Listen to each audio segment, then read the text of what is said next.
Supreme court ने इनकार कर दिया। कोर्ट ने कहा कि उसके पास इसके लिए वक्त नहीं।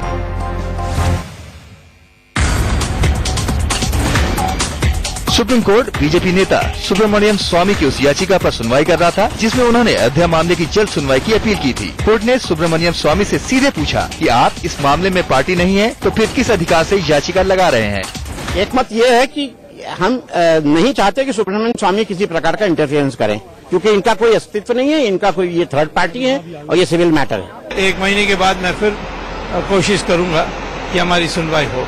हमने कहा सुलह समझौते की बात नहीं मानेंगे और ये कहा कि हम समझौता करके एक जमीन नहीं दे सकते, तो माननीय न्यायालय इसका फैसला करे। अदालत ने ये भी कहा कि मामले के पक्षकारों को और वक्त देने की जरूरत है।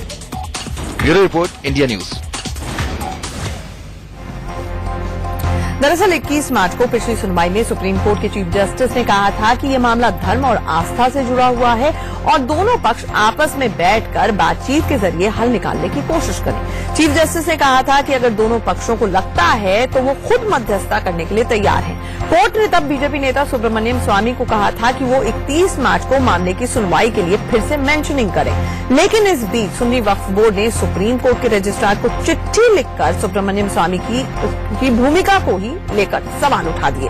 चिट्ठी में कहा गया है कि स्वामी इस मामले में पक्षकार है ही नहीं।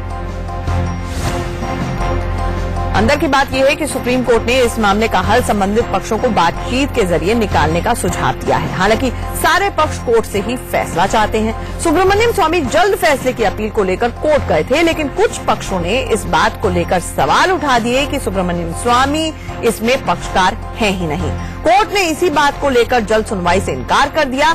अब ये देखना होगा कि स्वामी जिस दूसरे रास्ते को अपनाने की बात कह रहे हैं वो क्या।